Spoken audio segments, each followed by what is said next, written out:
अस्सलाम वालेकुम, हियर मोहम्मद सदर खान और आप देख रहे हैं इंग्लिश टेक्निकल रफ्तार। उम्मीद है आप सब खैरियत से होंगे। जैसा कि आप जानते हैं कि इस चैनल पर हमने टेंसेस की सीरीज़ को स्टार्ट किया हुआ है, जिसमें लास्ट टेंस में हमने फ्यूचर इंडेफिनिट को किया था। और आज हम ये देखेंगे कि फ्यूचर कंटिन्यूस क्या है, फ्यूचर कंटिन्यूस की डेफिनेशन क्या है, मेथड ऑफ फॉर्मेशन क्या है, उसकी रिकॉग्निजेशन क्या है और हम उसको सिंपल, नेगेटिव और इंटेरोगेटिव सेंटेंसेस कैसे बना सकते हैं। तो उसको फिर फाइनली हम विद एग्जांपल इंशाल्लाह अच्छे से डिफ़ाइन कर लेंगे। तो उम्मीद है कि आपने चैनल सब्सक्राइब कर लिया होगा। अगर आप चैनल पर न्यू हैं तो चैनल को सब्सक्राइब कर लें, लाइक करें, शेयर करें। जी तो चलिए चलते हैं हम अपने टॉपिक की तरफ और करते हैं स्टार्ट। जी यहाँ पे आज का जो हमारा टॉपिक है वो क्या है, फ्यूचर कंटिन्यूस टेंस है। इसमें सबसे पहले हम ये देखेंगे कि फ्यूचर कंटिन्यूस टेंस होता क्या है। फ्यूचर का मतलब क्या होता है? फ्यूचर का मतलब होता है मुस्तकबिल, आने वाला वक्त। वो टाइम जिसकी हम आने वाले वक्त में बात करें उसको हम फ्यूचर कहते हैं। जी कंटिन्यूस का मतलब क्या होता है? कंटिन्यूस का मतलब होता है जारी, वो काम जो हमारा जारी हो रहा हो अकॉर्डिंग टू कंडीशन। वो पास्ट में भी हो सकता है, फ्यूचर में भी हो सकता है या फिर प्रेजेंट में भी हो सकता है। इस पर डिपेंड नहीं किया जा सकता, लेकिन हमारे पास से जो भी टेंस आएगा यानी कि फ्यूचर आएगा तो हम फ्यूचर कंटिन्यूस के हवाले से बात करेंगे, यानी कि वो काम जो हमारा आने वाले वक्त में होगा। जी टेंस ज़माना, वक्त, दौर को कहते हैं। अब इसको उर्दू में क्या कहेंगे? फ़ेल मुस्तकबिल जारी, फ़ेल मुस्तकबिल जारी कहेंगे। अब हम इस देख लेते हैं डेफिनेशन इसकी क्या है। Any kind of work which will continue in future time is called a future continuous tense. यानी कि ये वो फ़ेल है जिसमें किसी काम का करना, होना या सहना आने वाले वक्त में जारी पाया जाए। अब हम देख लेते हैं इसकी पहचान क्या है। पहचान को हम इंग्लिश में रिकॉग्निजेशन कहते हैं। रिकॉग्निजेशन, जी यहाँ पे आप देख सकते हैं रिकॉग्निजेशन। अब इसमें क्या है? उर्दू फ़िक्रों के आखिर में रहा होगा, रही होगी या फिर रहे होंगे वगैरह आता है। अब हम देख लेते हैं इसका मेथड ऑफ फॉर्मेशन क्या है। जी मेथड ऑफ फॉर्मेशन किसको कहते हैं? बनाने के तरीके को। मेथड ऑफ फॉर्मेशन को हम क्या कहते हैं? बनाने का तरीका। इसमें क्या होता है? सबसे पहले हमारा सब्जेक्ट आता है। सब्जेक्ट किसको कहते हैं? फ़ाइल को। फ़ाइल क्या होता है? जो हमारा काम होता है, काम करने वाला होता है। जो हमारा काम करने वाला होता है उसको क्या कहते हैं? हम सब्जेक्ट कहते हैं। इसके बाद हमारा आ जाता है fourth form of verb. Verb क्या होता है? हमारा काम होता है। और फोर्थ फॉर्म किसके बराबर है? फर्स्ट फॉर्म प्लस आईएनजी लगाने से हमारी फोर्थ फॉर्म बन जाती है। इसके बाद हमारा ऑब्जेक्ट बन जाता है। ऑब्जेक्ट किसको कहते हैं? मफूल को कहते हैं, जिस पर काम किया जाए, यानी कि जिस पर काम किया जाए। फॉर एग्ज़ाम्पल एक एग्ज़ाम्पल ले लेते हैं हम कि I am writing on the register. तो यहाँ पे क्या है? आई एम, आई क्या है? मैं हूँ, यानी कि मैं, आई मीन्स सब्जेक्ट हूँ। और राइटिंग क्या है? हमारा वर्ब है, लिखा जा रहा है। और रजिस्टर क्या है? रजिस्टर मफूल है, ऑब्जेक्ट है। तो इस कंडीशन में यानी कि अगर तीन चीज़ें आपके पास होंगी तो फिर आप एज अ सेंटेंस के हवाले से इसको रिप्रेजेंट कर सकेंगे। यानी कि सब्जेक्ट होगा, वर्ब होगा और फिर ऑब्जेक्ट होगा। उसके बाद फिर ये हमारी कंडीशन मुकम्मल हो सकती है। अब हम इसको मज़ीद हम देख लेते हैं हेल्पिंग वर्ब इसमें कौन कौन से यूज़ होते हैं।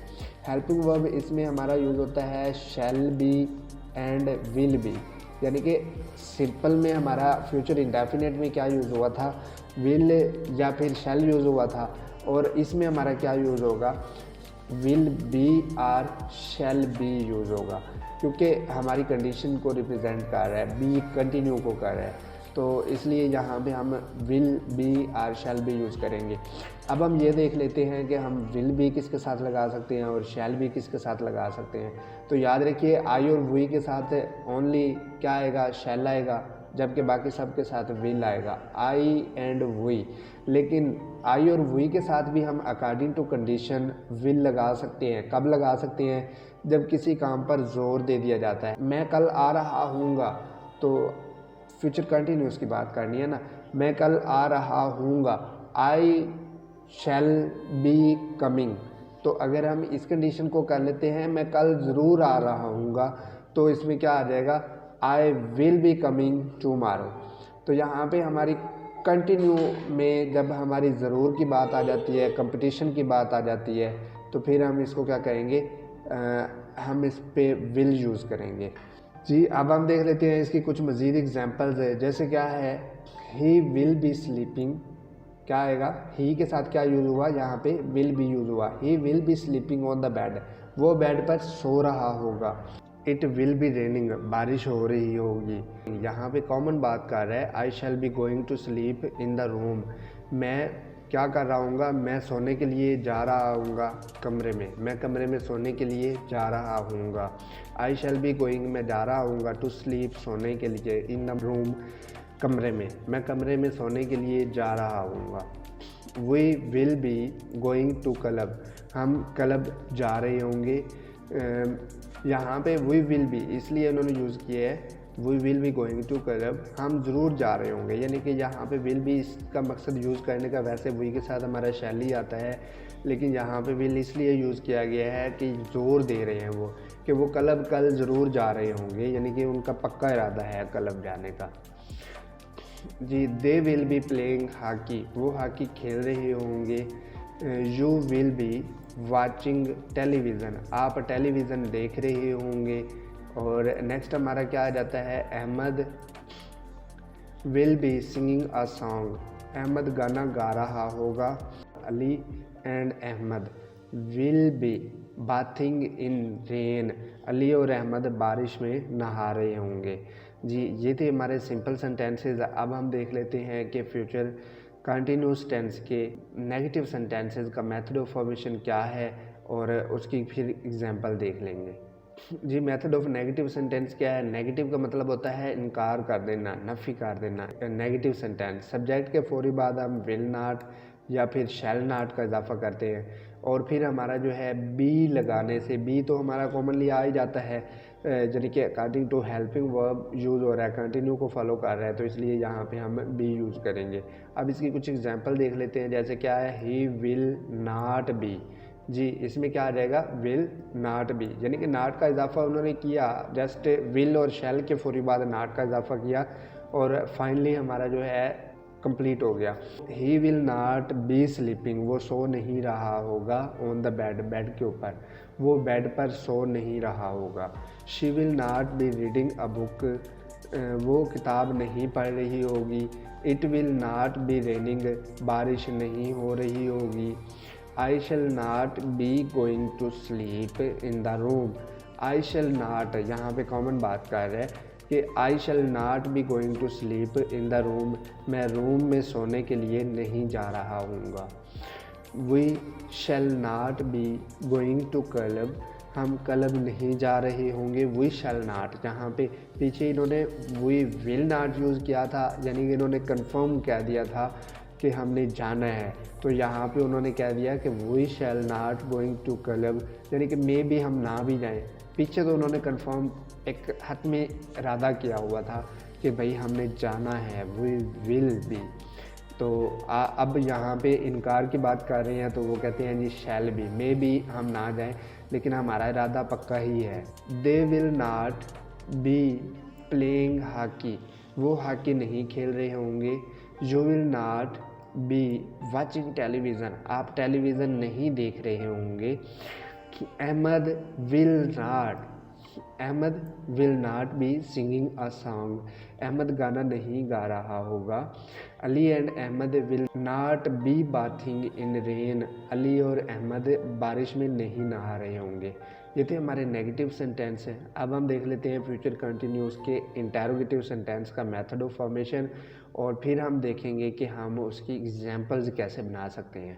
जी, मेथड ऑफ इंटेरोगेटिव सेंटेंस में क्या है, इंटेरोगेटिव का मतलब होता है कुछ पूछना, कुछ बातचीत करना, कुछ इंक्वायर करना, यानी कि इंटेरोगेट करना। जैसे क्या है, क्या ये सही है, क्या ये गलत है, तो इस चीज़ को यानी कि इंटेरोगेटिव में लेके आते हैं। तो इसमें क्या कैसे बना सकते हैं हम, विल या फिर शैल, विल या शैल को फ़िक्रे के शुरू में और आखिर में सवालिया निशान लगाने से क्या बन जाएगा, हमारा फ़िक्रा सवालिया बन जाएगा। जैसे क्या है, बी की कंडीशन हमारी सेम रहेगी सिंपल सेंटेंस की तरह, जस्ट हमारी जो चेंजिंग आएगी वो विल और शैल स्टार्ट में आ जाएगा और एंड पे हमारा क्वेश्चन मार्क आ जाएगा। अब हम देख लेते हैं इसकी कुछ एग्जांपल्स। जी, for example will he be, जी ही के साथ आ जाएगा, will he be sleeping on the bed, क्या वो बेड पर सो रहा होगा, और एंड पे हमारा क्वेश्चन मार्क आ गया। Will she be reading a book end पे क्वेश्चन मार्क, क्या वो किताब पढ़ रही होगी। Will it be raining question mark, क्या बारिश हो रही होगी।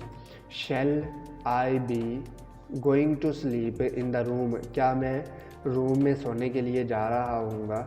शैल we be going to club, क्या हम क्लब में जा रहे होंगे। Will they be playing hockey question mark, क्या वो हॉकी खेलने जा रहे होंगे। Will you watching the television, क्या आप टेलीविज़न देखने जा रहे होंगे। Will Ahmad be singing a song, क्या अहमद गाना गा रहा होगा। Will Ali and Ahmad be bathing in rain, क्या अहमद और अली बारिश में नहा रहे होंगे। जी, तो ये थे हमारे फ्यूचर कंटिन्यूस के इंटरोगेटिव्स and tenses.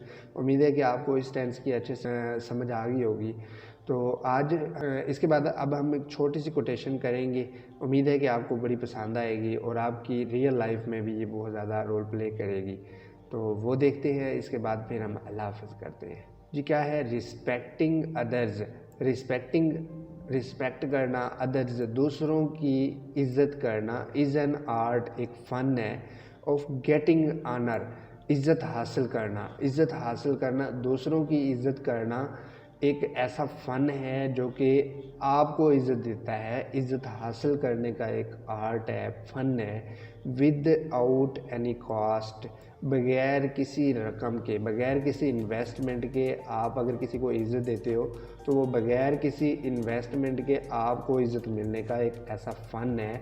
It is a force, ये वो क़ुव्वत है, ये वो ताकत है, ये वो पावर है, ये वो एक एक्शन है। विच पुल्स, जो पुल करता है, लोगों को मजबूर करता है, खींच के लाता है। पीपल टू रिस्पेक्ट यू, आपकी इज़्ज़त करें।